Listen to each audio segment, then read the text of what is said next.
Assalamualaikum warahmatullahi wabarakatuh. Perkenalkan, nama saya Ayu Azizatun, mahasiswa PPG Batch 2 UIN Salatiga. Hari ini akan melaksanakan PPL MA 4 dengan model pembelajaran TPACK pada materi Al-Quran dan Sunnah sebagai pedoman hidup dengan submateri membuat peta konsep peran hadis terhadap Al-Quran melalui aplikasi Canva maupun aplikasi lainnya. Mari kita lihat. Terima kasih. Assalamualaikum warahmatullahi wabarakatuh.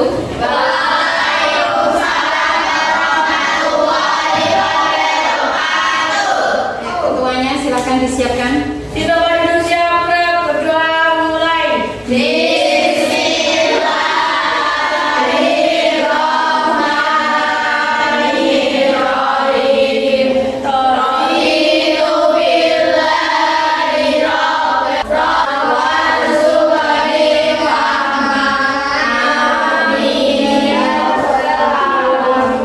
Berdoa selesai.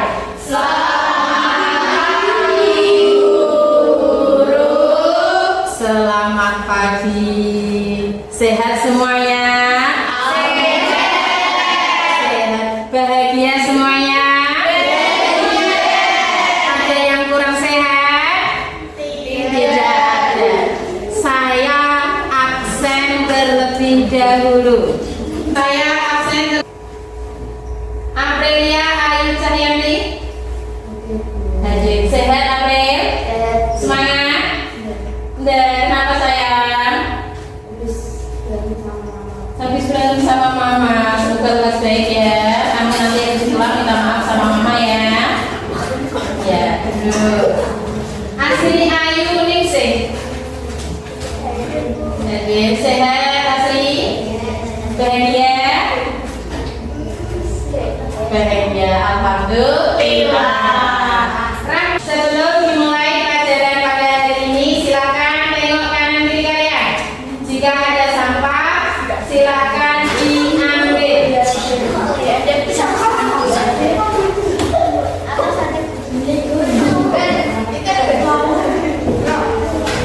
ada.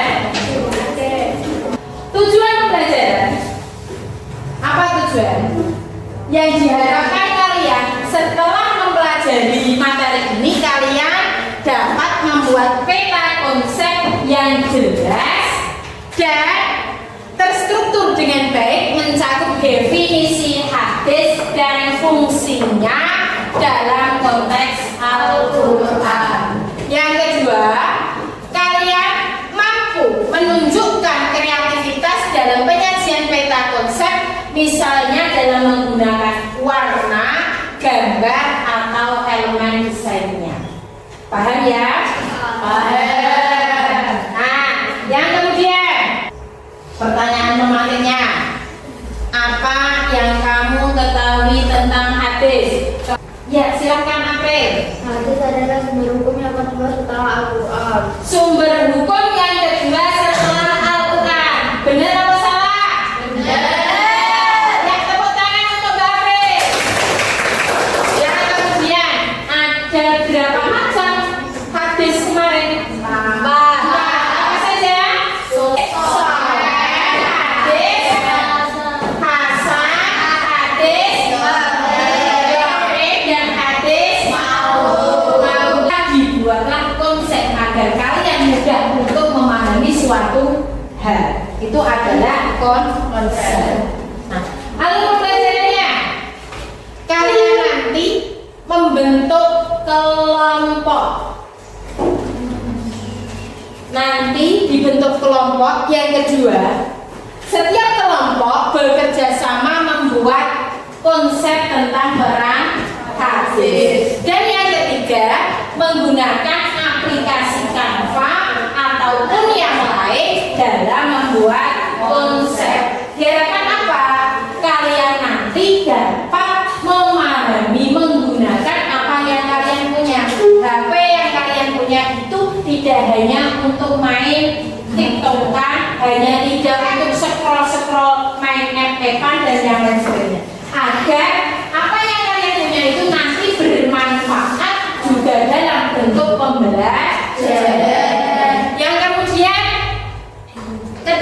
yang keempat, hasil dari kerja kelompok kalian nanti dikirim lewat double formulir, lewat link yang sudah disiapkan oleh Bu Ayu. Paham? Sebelumnya coba kita ulangi pengertian hadis kemarin apa, yuk dibaca bareng-bareng. Hadis adalah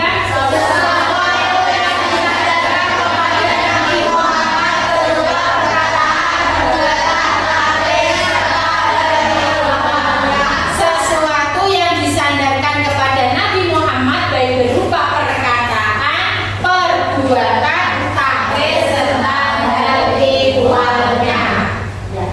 Takrir kemarin apa? Dijawab bareng-bareng. Takrir adalah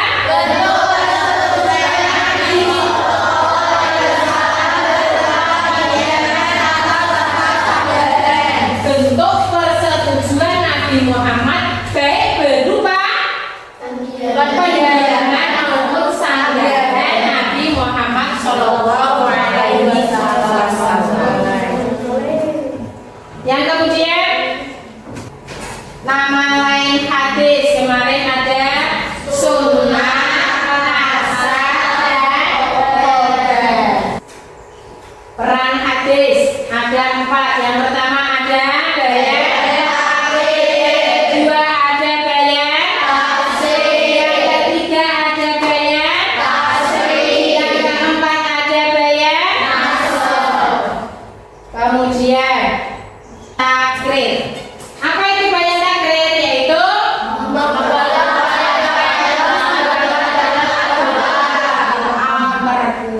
apa yang telah diterangkan dalam Al-Quran. Tidak diterima sholat seseorang yang berhadas sampai ia berwudu. Berarti syarat seseorang ketika sholat itu harus berwudu. Nah, hadis ini mentakrir apa? Yaitu mentakrir surat Al-Maidah ayat 6 yang berbunyi bagaimana? Hai orang-orang yang beriman, apabila kamu hendak mengerjakan sholat, maka basuhlah muka dan tanganmu sampai dengan siku, dan sapulah kepalamu dan basuhi kakimu sampai dengan kedua mata kaki. Hadis pertama itu adalah menguatkan Al-Quran Al-Maidah ayat 6. Itu adalah fungsi dari bayan takrir. Yang kemudian ada bayan tafsir. Bayan tafsir yaitu berfungsi untuk rincian dan tafsiran terhadap ayat Al-Quran yang masih mujmal atau tidak dapat diketahui. Contohnya bayan tafsir, penjelasan Nabi Muhammad mengenai hukum pencurian. Rasulullah Shallallahu Alaihi Wasallam didatangi seorang yang membawa pencuri, maka beliau memotong tangan pencuri tersebut sampai pergelangan tangan. Itu adalah hukum qisas, hukum Islam. Ketika seorang mencuri maka akan dipotong tangannya. Nah, hadis ini menjelaskan dari ayat Al-Quran yang masih mujmal. Ayatnya apa? Yaitu surat Al-Maidah ayat 38. Dan bagaimana bunyinya? Yaitu laki-laki yang mencuri dan perempuan yang mencuri, potonglah tangan keduanya. Pembalasan dari apa yang mereka kerjakan dan sebagai siksaan dari Allah. Al-Quran di sini masih bersifat mujmal, hanya memotong tangan. Sampai mana tidak ada batasannya. Maka hadis Nabi ini memberikan tafsir, memberikan penjelasan, yaitu memotong sampai pergelangan tangan. Itu adalah fungsi dari bayan tafsir. Yang kemudian ada bayan apa tadi yang ketiga? Bayan tasyrih. Bayan tasyrih. Bayan tasyrih yaitu mewujudkan suatu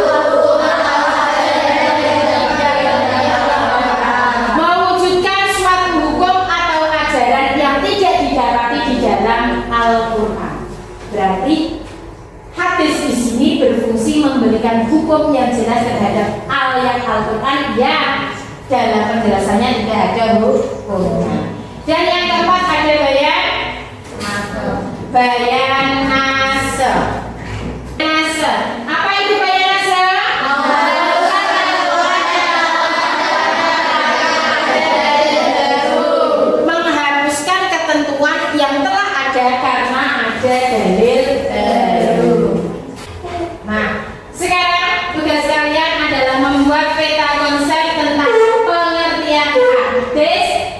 perang hadis terhadap Al-Quran. Kemudian hasilnya dikirim lewat Google formulir, linknya yang sudah diberikan ke bawah. Silakan kalian membentuk kelompok sesuai kelompok kalian masing-masing yang kemarin sudah berbentuk. Silakan. Nah, sekarang ini benar. Ya, tadi boleh.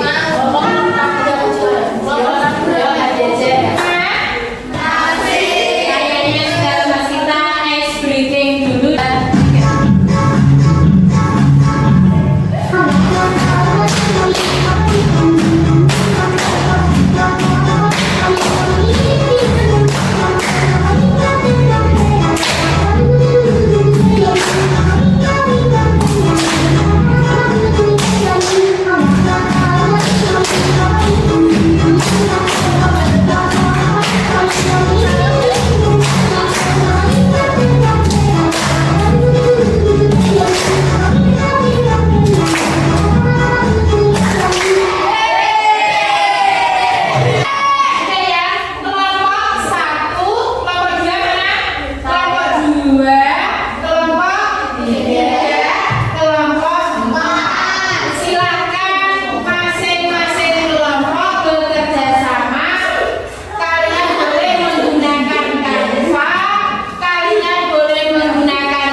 Sudah di-download semuanya? Sudah. Coba dibuka. Mana? Coba di zoom. Oh ya, bagus.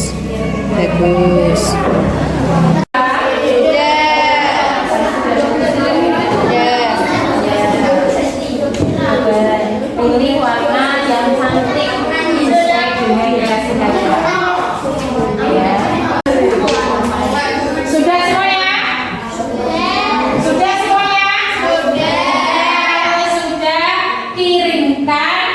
Hasil konsep perang hadis terhadap Al-Quran ke link yang sudah tersedia, yaitu http forms Google QFCADY 2LMTDWiki, yaitu tulis nama kelompoknya ya, tulis nama kelompoknya,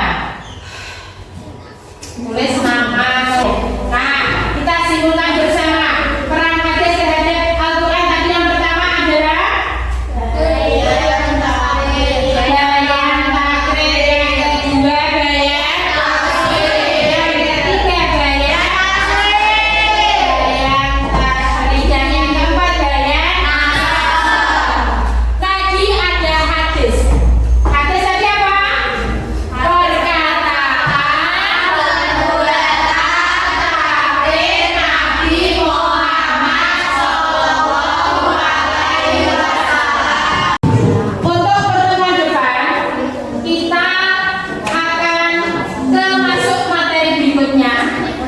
yaitu tentang perkembangan Bani Umayyah.